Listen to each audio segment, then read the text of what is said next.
오늘 2020년 송구영신 예배 말씀의 제목은 새해 복 많이 받으려면입니다. 2020년 한 해를 보내면서 사람들이 이렇게 말하더라고요. 코로나로 인해 2020년을 통째로 날려버렸다고요. 그렇습니까? 중국에서 시작된 이 바이러스가 전 세계를 초토화시키고 사람들을 집 밖으로 나오지 못하게 했죠.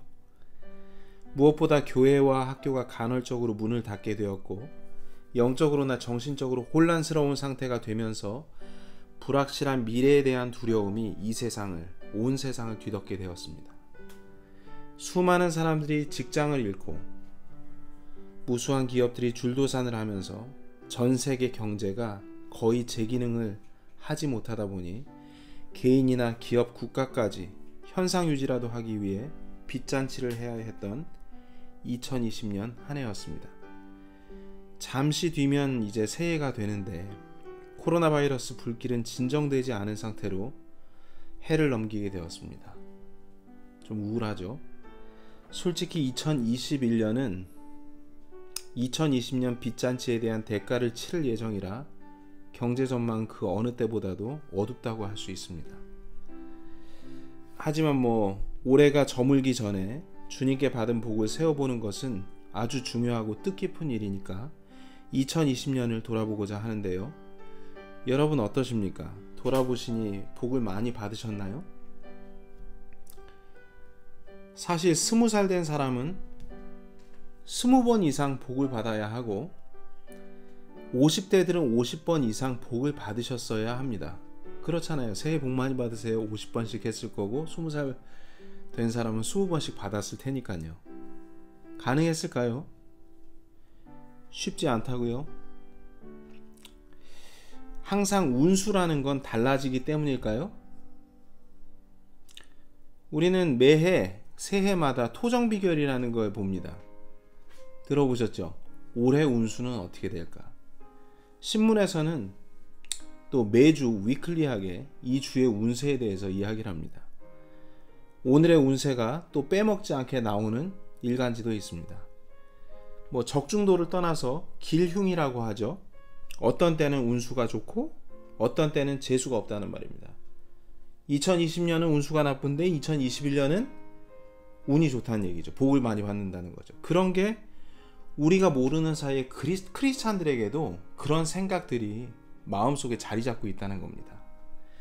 그러다 보니 우리 잠재의식 속에는 잘 되고 있을 때 잘 안 될 걱정을 합니다. 잘 안 되고 있을 땐 무슨 일이 막히고 잘 안 풀릴 때를 얘기하죠. 이럴 땐 막연히 내년엔 잘 될 거야 하면서 애써서 스스로를 위로하고 또 상대방을 위로하곤 합니다. 그랬죠?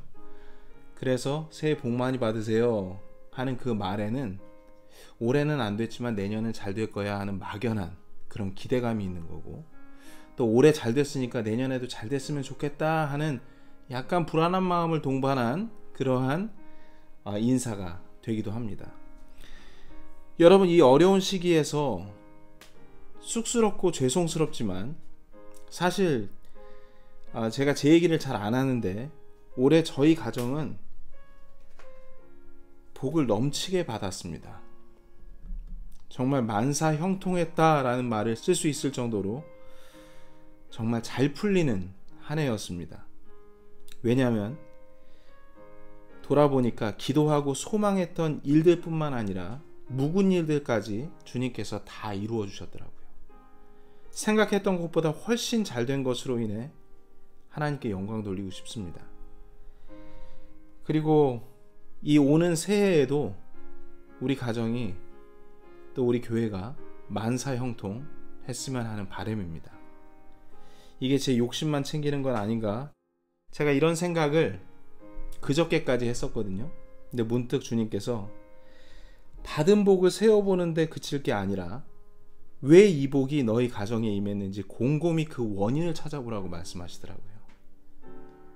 성도 여러분, 축복을 받는 데는 분명히 그 이유가 있습니다.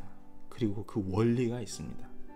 분명히 말씀드리지만 우리 생활에 깊은 관습처럼 돼버린 운 때문이 절대 아닙니다. 절대 불운이나 행운 때문이 아닙니다. 우연이 아니라고 말씀드리는 겁니다. 또 막연히 주님이 우리 가정을 특별히 사랑하셨기 때문에 복을 주셨다?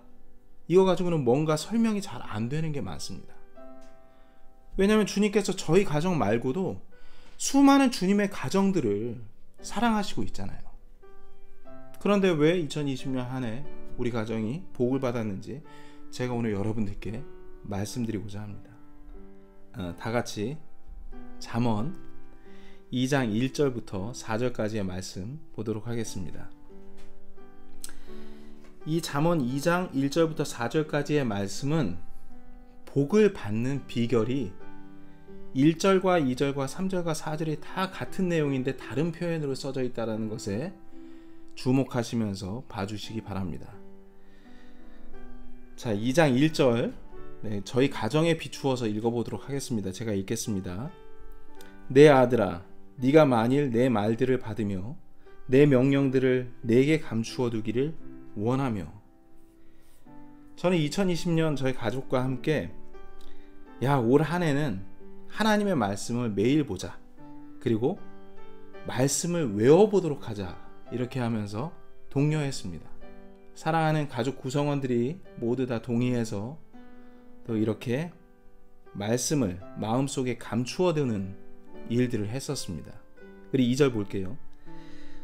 내 귀를 지혜에 기울이고 네 마음을 명철에 쏟으며 식사 시간마다 이 말씀처럼 우리가 그 말씀을 보고 또 하루 종일 깨달은 것들을 나누는 시간을 가졌습니다. 3절 보겠습니다. 참으로 지식을 따라가며 외치고 명철을 얻으려고 내 목소리를 높이며. 참으로 지식을 따라가며 외치고.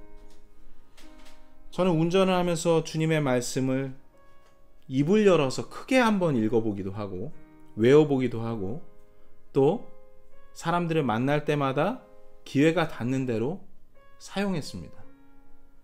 그 말씀으로 사람들에게 위로를 주고 또 권면해보기도 했습니다. 명철을 얻으려고 제 목소리를 높여서 주님 이게 무슨 뜻인가요? 하고 기도했습니다. 4절 말씀 보실까요? 은을 구하는 것 같이 그것을 구하고 보화를 찾는 것 같이 그것을 찾으면. 무엇보다 우리 가정은 주님께서 주신 그 깨달음을 마음속에 간직했습니다. 깨달음을 아주 소중하게 여겼습니다. 근데 이건 진심으로 얘기한 건데 식사하면서 제가 애들한테 이랬죠. 너무 놀랍지 않냐? 이 말씀 정말 좋았어. 이 말씀 듣고 너무 깜짝 놀랐어. 정말 여러 번 들었지만 왜 이제야 이 말씀이 나한테 깨달아지는지 모르겠어 하면서 이 말씀에 대해서 이야기를 하고 있는데 듣는 자녀들과 아내도 식상해하지 않고 보물처럼 그 말씀을 여겼습니다. 이게 바로 축복의 비결이었습니다. 잠언 2장 7절, 8절, 9절은 그 축복의 결과물들이 쓰여져 있습니다. 제가 받들어 7절 말씀 읽도록 하겠습니다.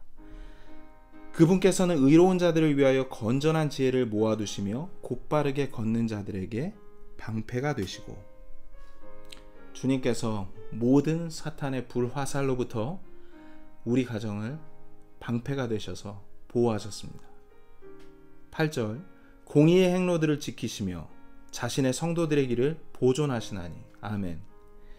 저희 가정이 불이익을 당하지 않고 의로운 길을 가도록 주님께서 격려해 주시고 저희들의 길을 먼저 가셔서 보존하시고 가이드해 주셨습니다. 9절 말씀 그런즉 네가 의와 판단의 공의와 공평을 깨달으며 참으로 모든 선한 행로를 깨달으리로다. 말씀을 통해서 저희 가정은 지혜를 얻게 되고 현명해졌습니다. 그리고 문자 그대로 모든 선한 행로를 깨닫고 흔들림 없이 2020년을 마감했을 때 우리가 주님으로부터 받은 복을 세워볼 수가 있었습니다. 복을 받고 싶은 사람은 아주 많지만 진짜 복을 받는 사람은 아주 적습니다. 오늘 말씀을 통해 복에 대한 개념이 우리 모두 180도 바뀌는 시간이 되기 원합니다. 우린 보통 복 받는 기준을 이렇게 얘기하죠. 좋은 대학 갔다고, 복 받았다고. 좋은 직장 이 어려운 시국에 취직했다고, 복 받았다고, 고액 연봉을 받고 승진을 하거나 그러면은 그 집 정말 복이 넘친다고 이걸 기준으로 삼지 않습니까? 근데 이 복을 다 받았어도 계속 복을 더 받으려고 우리가 안달인 이유가 뭘까요? 가만히 생각해 보니까 속이 허해서인 것 같아요. 아직 배가 고프다는 거죠. 갈증을 느낀다는 겁니다. 한마디로 만족이 없는 겁니다. 결론적으로는 이 복들은 진짜 우리가 기대하고 추구하던 복이 아닙니다. 겉으로 볼 땐 다 가진 것 같고 다 이룬 것 같은데 정작 본인은 불만이 아주 많습니다. 제가 어렸을 때 환상특급이라는 미국 드라마를 본 적이 있었는데요. 어떤 뚱뚱한 사람이 거대한 저녁 식탁 앞에 앉아서 음식을 먹고 있는데 여기는 지옥이라고 하는 문구가 밑에 뜹니다. 그 사람이 진수성찬 앞에서 미친 듯이 허기를 채우려고 입에 산의 진미를 입속에 거의 쳐넣다시피 하는데 이 사람이 울고 있는 거예요. 그리고 이런 소리가 들립니다. 배고파 미치겠다고. 입에 넣기가 무섭게 계속 음식물을 입으로 가져가는데도 허기가 너무 차고 허기가 져서 그냥 울지 못해. 그 먹는 것을 멈추지 못하는 그러한 장면이 잔인할 정도로 너무 불행해 보였습니다. 그 얼굴에서 그 어떤 행복도 만족도 저는 전혀 찾아볼 수가 없었습니다. 그 얼굴에는 불안과 공포 그리고 어둠이 그의 짜증스러운 얼굴을 뒤덮고 있었습니다. 여러분, 이게 세상이 주는, 이 세상이 복이라고 얘기하는 성공이나 야망이나 돈이나 이 세상에서 얘기하는 그 추구하는 것들, 이런 것들로는 우리를 만족시킬 수가 없습니다. 성도 여러분, 우리 주님께서 복의 근원이신 걸 알아야 합니다. 우리의 복은 말씀이신 주 예수님이세요. 말씀만 있으면 속이 허하지 않습니다. 배고프지 않습니다. 목마르지 않습니다. 오직 주님 한 분만 계시는 것만으로도 그냥 너무 큰 만족이 있습니다. 성도 여러분, 그래서 주님을 올 새해에는 많이 얻으시기 바랍니다. 창세기 12장 2절에 복의 근원인 아브라함에 대해서 나옵니다. 근데 자세히 보시면 하나님께서 이스라엘 백성의 조상인 아브라함에게 복의 근원이라고 하셨는데 실상은 아브라함에게 복을 주신 분은 하나님이라는 게 나타나 있습니다. 제가 읽겠습니다. 내가 너로부터 큰 민족을 만들고 내게 복을 주어 내 이름을 크게 하리니 내가 복이 되리라. 이 복을 주시는 분은 우리 아버지 하나님이십니다. 이제 새해 복 많이 받는 방법 아시겠죠? 네, 그렇습니다. 주님의 말씀을 항상 마음속에 새기시고 시도 때도 없이 읊으시고 그 말씀을 묵상하기도 하시고 큰 소리로 외치기도 하시면 됩니다. 또 담대하게 그 말씀을 전하다 보면 2021년이 훌쩍 다 지나 있을 겁니다. 분명히 성도 여러분께서는 10손가락으로 꼽을 수 없을 정도로 많은 축복을 받으실 겁니다. 이로 인해 감격하는 사랑하는 가족들의 간증들과 기쁜 웃음소리로 한 해를 마무리하실 겁니다. 자, 이제 새해까지 얼마가 안 남았네요. 새해 복 많이 받으라고 제가 안 할 수가 없죠. 성도 여러분, 새해에는 주님 말씀 많이 마음속에 받으시기 바랍니다.